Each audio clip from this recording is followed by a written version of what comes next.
Hello friends, welcome to my YouTube channel English Brook. अगर आपको video पसंद आए तो सब्सक्राइब और शेयर करना ना भूलें।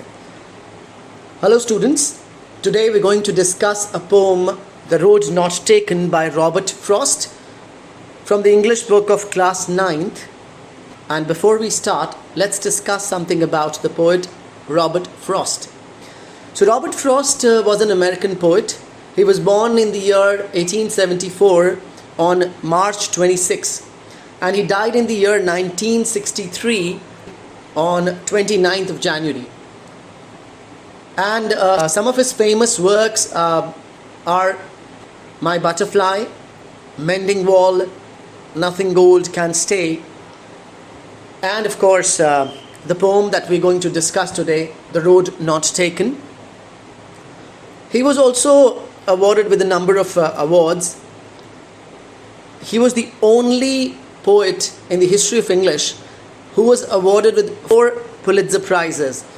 First one was in the year 1924, second in 1931, third in 1937, and fourth in 1943. He was also awarded with Congressional Gold Medal in the year 1960 and United States Poet Laureate in 1958 and Bollingen Prize in 1963. So he was quite an awarded poet. And इन सब awards के अलावा भी बहुत सारे awards उन्हें मिले थे. This was about the poet. ये था poet के बारे में थोड़ा सा detail. Now let's discuss about the poem The Road Not Taken. This poem was written in the year 1961. 1961 में इसको लिखा गया था and it was part of the collection Mountain Interval. Mountain Interval. इस पूरी collection का एक part थी. It was actually the first poem. इस collection में पहली poem जो थी वो ये थी The Road Not Taken. अब ये poem किस चीज़ पे focus करती है, किस बारे में है, उसके बारे में थोड़ी सी बात करते हैं. The first thing the poem focuses on कि हमारी लाइफ में कुछ ऐसे जंक्चर्स आते हैं जहाँ पर हमें कुछ डिसीजंस लेने होते हैं, कुछ चॉइसेस हमें करनी पड़ती हैं और जिसके ऊपर हमारी पूरी लाइफ बेस्ड होती है. ऑलराइट, और यहाँ पर चॉइसेस और डिसीजन मेकिंग जो है वो एक बहुत इम्पॉर्टेंट इशू और द पॉइंट ऑफ फोकस है इस पोम में. दूसरा, ये जो पोम है वो एक इंसान के उस वक्त में उसकी मेंटल स्टेट, उसके फियर्स, उसके डर को भी दर्शाती है टू अ सर्टेन एक्सटेंट कि जब उसे एक चॉइस करनी है, एक डिसीजन उसे लेना है और वो ये सब सोच रहा है कि इस डिसीजन को लेकर या इस चॉइस के बाद उस चॉइस का, उस डिसीजन का उसकी लाइफ पर क्या इम्पैक्ट होगा. तीसरी चीज़ यहाँ पर आती है कि जो हम चूज़ करते हैं, जो चीज़ हम डिसाइड करते हैं वो किस तरह से हमारी लाइफ को इन्फ्लुएंस करती है और क्या डिफरेंस उसकी वजह से आता है. पोइट यहाँ पर कहते भी हैं कि it is my choice that has made all the difference, कि मेरी उस चॉइस की वजह से ये सब कुछ, ये जो फ़र्क पड़ा है ये सब मेरी उस चॉइस की वजह से है. एंड अनदर थिंग जो यहाँ पर आती है जिसे हम कहते हैं बियॉन्ड द लाइन्स और बिटवीन द लाइन्स, कि जो भी चॉइस, जो भी डिसीजन हम लाइफ में लेते हैं, जो भी चॉइस हम करते हैं, we have to stand by it. हमें उसे उस पर टिके रहना होता है और उसका जो आउटकम है, उसका जो रिज़ल्ट है, हमें उसे एक्सेप्ट करना पड़ता है, उसे एम्ब्रेस करना पड़ता है. Okay, so it does the same thing here.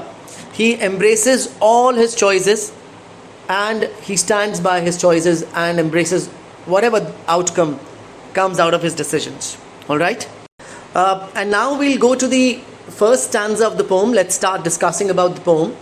Now the first stanza, how it says is, 2 roads diverged in a yellow wood, and sorry I could not travel both, and be one traveler. Long I stood and looked down one as far as I could to where it bent in the undergrowth. यहाँ पर pot कहता है this is a stage of confusion, जहाँ पर वो एक ऐसे दोराहे पे खड़ा है, एक ऐसी जंक्चर पे खड़ा है जहाँ पर उसके सामने 2 रास्ते हैं. बहुत बार लाइफ में हमारे साथ ऐसा होता है that we have 2 choices, right. Either we can choose the first option और द सेकेंड ऑप्शन. अब हम क्या चूज़ करते हैं हम दोनों चूज़ नहीं कर सकते कभी भी, बिकॉज अगर आप एक चूज़ करते हैं तो दूसरा आपको छोड़ना पड़ता है। यहाँ पर जो पोर्ट है वो एक फॉरेस्ट में खड़ा है, एक फॉरेस्ट के रास्ते में खड़ा है, और यहाँ से जो रोड है वो दो रास्तों में डिवाइड हो रही है। दैट इज़ अ डाइवर्जेंस, दो तरफ वो रोड डिवाइड हो रही है। And in a yellow would hear means, would means jungle, but yellow क्यों कहा उसने? Because it is the season of autumn. Autumn के सीज़न में क्या होता है, जो पत्ते हरे हरे होते हैं वो पीले पड़ जाते हैं और वो झड़ने लगते हैं। पतझड़ का ये सीज़न होता है, मौसम होता है, और वो पीले पीले पत्ते झड़ने के बाद रास्ते पर बिखर जाते हैं। ठीक है, तो वो येलो वुड उसने इसलिए कहा कि पूरा जो जंगल है, पूरा जो फॉरेस्ट है वो येलो हो रखा है because of the autumn season. Now he says and sorry I could not travel both, of course because वो एक ऐसे दोराहे पे खड़ा है, उसे एक रोड चुननी है, वो दोनों साइमल्टेनियसली नहीं चल सकता। वो एक इंसान है, उसे एक ही सड़क पर चलना पड़ेगा, एक ही रास्ते पर चलना पड़ेगा। And be one traveller long I stood, and because वो ट्रैवलर है तो वो सोच रहा है, बहुत देर तक वहाँ खड़ा हुआ कि मैं कौन सा रास्ता चूज़ करूँ। तो वो वहाँ खड़ा हुआ, and he says and look down one as far as I could, और वो रास्ते की तरफ देख रहा है जितना दूर तक वो देख सकता है, जितनी दूर तक उसकी नज़र जा सकती है, वो उस हद तक कोशिश कर रहा है कि उस रास्ते को थोड़ा एनालाइज कर पाए, उसके बारे में समझ पाए, बिकॉज वो एक समझदारी वाला डिसीजन लेना चाहता है, एक सोचा समझा डिसीजन लेना चाहता है पूरे एनालिसिस के बाद कि मैं जो रास्ता चुनने वाला हूँ क्या वो सही है या नहीं है। इस स्टांजा की लास्ट लाइन में वो कहता है to where it bent in the undergrowth, और वो उस हद तक उस रास्ते को देख पा रहा है जहाँ के बाद वो रास्ता जो है वो मुड़ गया। अंडरग्रोथ होता है जो श्रब्स होते हैं, छोटे छोटे जो पौधे होते हैं, पेड़ पौधे होते हैं, लो ग्रोइंग प्लांट्स बेसिकली, उनके अंदर वो छिप गया रास्ता। Okay, so this was about the first stanza. Now let's go to the second stanza. यहाँ पर फर्स्ट लाइन में पोएट क्या कहता है? Then took the other as just as fair, and having perhaps the better claim, because it was grassy and wanted wear, though as for that the passing there had warned them really about the same. Now he says that after analyzing both the roads, दोनों रास्तों को दूर तक देखने के बाद, analyse करने के बाद, वो किस नतीजे पर पहुंचा कि कौन सा रास्ता बेटर है। And having perhaps the better claim, perhaps का मतलब होता है मे बी, शायद वो रास्ता जिसको वो चुनने वाला है उस पर वो बेटर रिजल्ट्स मिलेंगे, वो उसका बेटर क्लेम है, वो शायद उसके लिए बेहतर साबित होगा। कौन सा रास्ता? Because it was grassy and wanted wear, वो रास्ता जिस पर थोड़ी घास थी, जिस पर ज़्यादा लोग चले नहीं थे। नाउ अगैन यहाँ पर वो क्या कहना चाहता है कि दोनों रास्ते हैं सामने, दोनों रास्तों में से उसे वो रास्ता चुनना है, एक रास्ता चुनना है, और वो उस रास्ते को चुनता है। क्योंकि यहाँ से देखकर ऐसा लगता है दोनों रास्ते सेम हैं, लेकिन जब थोड़ा बारीकी से देखता है, थोड़ा नज़दीक से देखता है और एनालाइज करता है, तो उसे रियलाइज़ होता है कि उनमें से एक रास्ता वो है जिस पर जो घास है वो अभी भी हरी है, उस घास पर लोग चले नहीं हैं। क्योंकि जनरली अगर आपने देखा हो कि जिस रास्ते पर लोग चलने लगते हैं, अगर वो कच्चा रास्ता है और वहाँ घास है, तो धीरे धीरे घास जो है वो दब जाती है और ख़त्म हो जाती है और वहाँ एक पगडंडी सी बन जाती है। ऐसा बहुत बार अगर आप कभी रूरल एरियाज़ में, गाँव में जाएंगे तो खेतों के बीच में से पगडंडियाँ बनी होती हैं। वो पगडंडियाँ इसीलिए बन जाती कि लोग जो हैं वो उसी रास्ते पे बार बार चलते हैं और उससे वो पगडंडी बन जाती है। उससे ये पता लगता है कि ये जो रास्ता है ये सेफ़ रास्ता है, इस पर कोई भी चल सकता है, यहाँ कोई ख़तरा नहीं है। ठीक है, लेकिन जो घास भरा रास्ता है वहाँ पर थोड़ा ख़तरा है, क्योंकि उस घास में रिस्क हो सकता है। अगर हम फॉरेस्ट की बात करें तो घास भरे रास्तों में कोई भी सांप, बिच्छू, कुछ भी आ सकता है। So it is a risky way. और जबकि दूसरा रास्ता जो है जहाँ पर घास नहीं है, जो प्लेन है, समतल है, सपाट है, वहाँ पर रिस्क कम है। That is a safe way, safe road. Now here comes a very important point two discuss. हम यहाँ पर ये कर सकते हैं कि हमारी लाइफ में भी ऐसे बहुत सारे इंपॉर्टेंट डिसीजंस हम लोग इन सब चीज़ों को एनालाइज करके लेते हैं। स्पेशली जब हम डिसीजंस लेते हैं अपने करियर के बारे में। हम अपने करियर के बारे में जब डिसाइड करते हैं तो हम बड़े सेफ़ ऑप्शंस लेके चलते हैं कई बार, कि जैसे हमारे पेरेंट्स हमें गाइड करते हैं कि नहीं जी आपको डॉक्टर ही बनना है, आपको इंजीनियर ही बनना है, या आपको टीचर ही बनना है। कि ये जो वो रास्ते हैं जो एक बिल्कुल पुराने करियर्स चले आ रहे हैं कि हमें इस लकीर के फ़कीर बने रहना है, so that we stay safe, एक सिक्योर जॉब हो और बस, हम कोई रिस्क नहीं लेना चाहते, और हम कोई भी ऐसा ऑफ बीट करियर जो कि नया है वो हम नहीं चुनना चाहते, राइट। फॉर एग्ज़ाम्पल कि गवर्नमेंट जॉब बड़ा अच्छा ऑप्शन है या कोई भी जॉब बड़ा अच्छा ऑप्शन है, हम लोग सब तैयारी करते हैं जॉब्स की, लेकिन हम में से कोई बहुत कम लोग ऐसे होते हैं जो ये तैयारी करते हैं कि मुझे जॉब नहीं करना है, मुझे एक एंटरप्रेन्योर बनना है, एक बिजनेसमैन बनना है, मुझे एक अपना बिजनेस खड़ा करना है।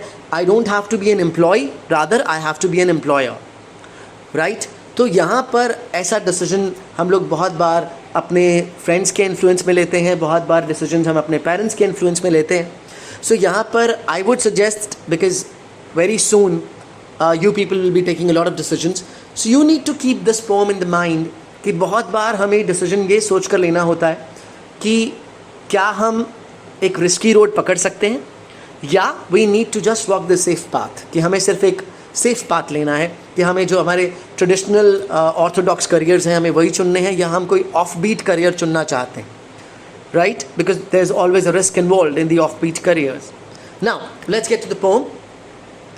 So he says that I chose the one which was grassy and wanted wear.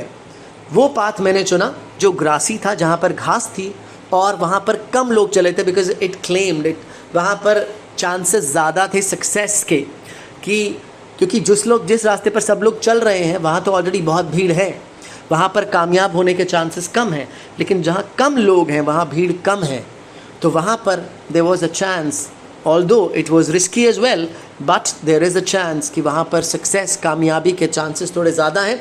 So he took the road that was less travelled by, though as for that the passing there had warned them really about the same.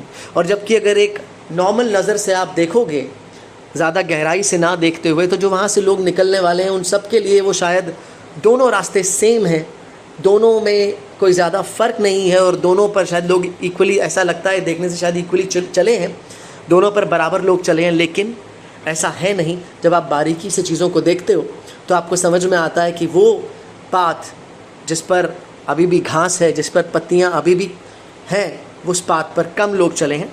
Now let's get to the third stanza. And both that morning equally lay in leaves, no step had trodden black.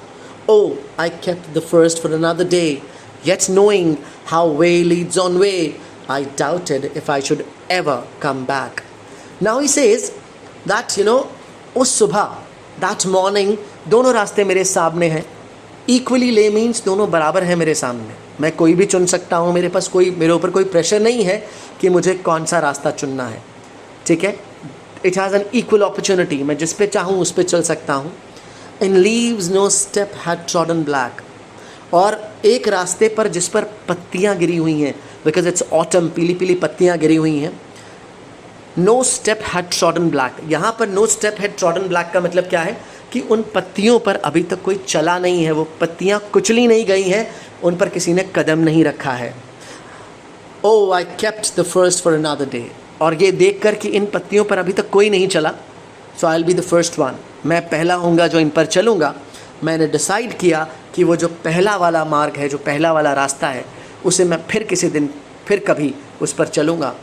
फ़िलहाल के लिए मैं इस रास्ते पर चल रहा हूँ जिस पर कम लोग चले हैं. और शायद तभी रॉबर्ट फ्रॉस्ट की ज़िंदगी में वो एक ऐसा मोड़ होगा, या एक ऐसा जंक्चर होगा जहाँ पर उन्होंने डिसाइड किया होगा कि वो एक पोएट बनना चाहते हैं, और वो उन्होंने पोइट्री को चुना होगा rather than any other safe career option. All right, I'm just assuming it, I'm not sure.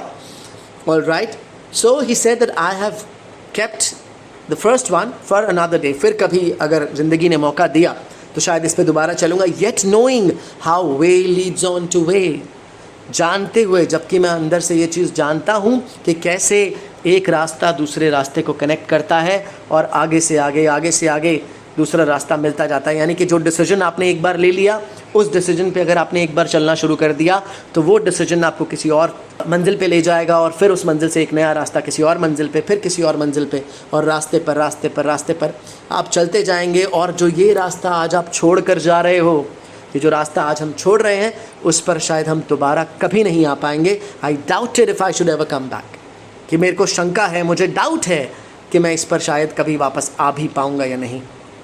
And in the fourth stanza what he says, now he's talking about that, once he has decided to walk the path which has not been walked by many people, जो उन्होंने दूसरा रास्ता चुन लिया है जहाँ पर कम लोग चले हैं, the path that was less traveled by. अब I shall be telling this with a sigh.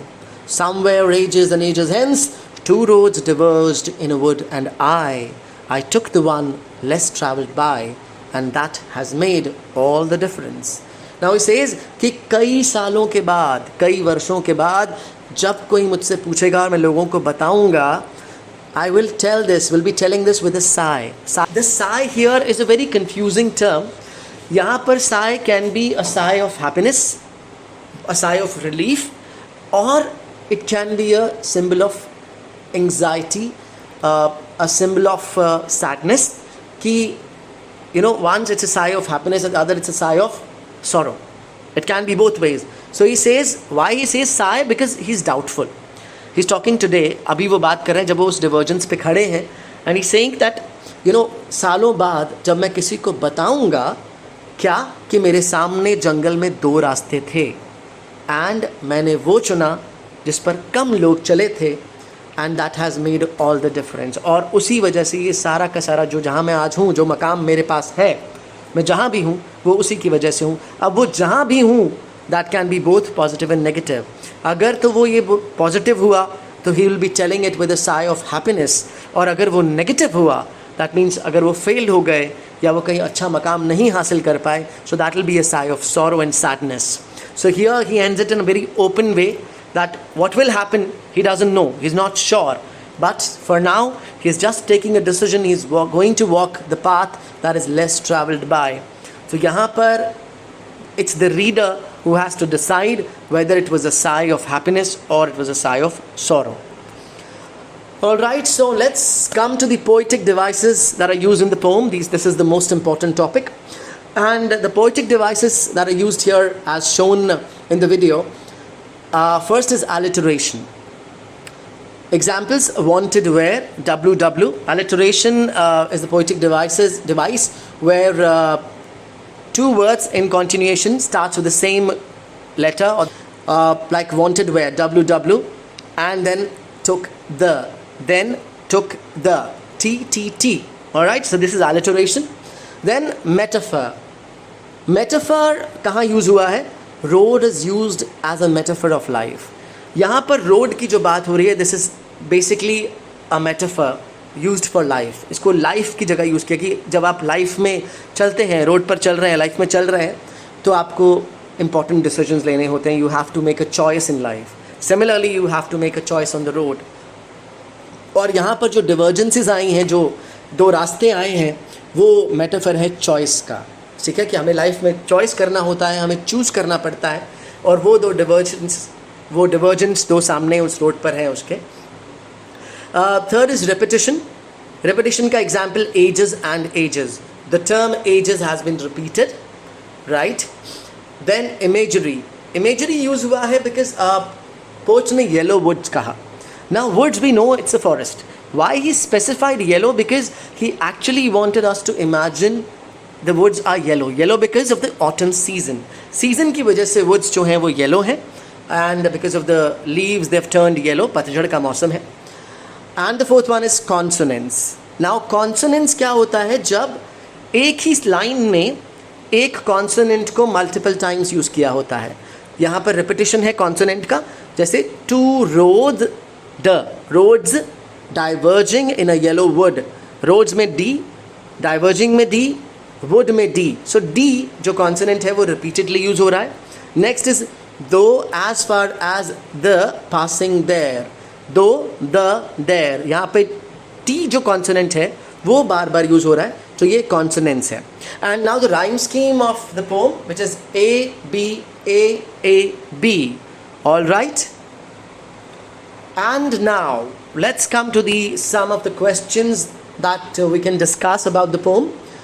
Now the first question here is where does the poet stand and what is he thinking? Poet कहाँ खड़ा है और वो क्या सोच रहा है? So the answer is very simple. the poet is standing at a divergence where a road is getting diverged into two and he has to make a choice. He's thinking about which one to take. कौन सी road उसे लेनी है. वो एक ऐसे दोराहे पे खड़ा है जहाँ पर उसको एक चॉइस करना है. उसे ये डिसाइड करना है कि उसे किस राह पर चलना है. Okay. Second question, which road did the poet choose and Y.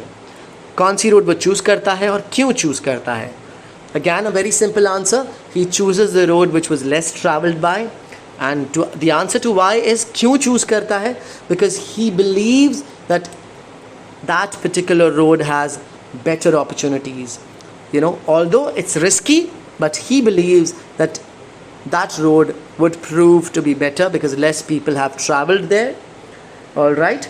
Now, third question. Why does the poet say he shall tell people this with a sigh? The fourth stanza, first line, he says this, I will tell people with a sigh. Now why he says sigh? Because he's not sure if he's going to be happy or sad, right? So that's why he says with a sigh. He will tell this with a sigh because he's not sure that if he'll be successful or he will fail. He's not sure. So that says it's a symbol of unsurety. He's not sure. Okay. Now, why are the woods called as yellow? Okay, this is again very simple. Why are the woods called as yellow? We discussed that during the first stanza itself. पहले stanza में हमने इसको discuss कर लिया था. Yellow means the season of autumn here. Woods हमें मालूम है जंगल होता है, forest होता है. But now why he called the woods yellow? Because उस वक्त का जो season था वो autumn का season था, पतझड़ का season था. I hope poem आपको अच्छे से समझ में आ गई होगी, and you must have enjoyed the video, and please make sure that you share and subscribe this video with your friends so that they can also understand the poem better. Thank you so much. Have a great day.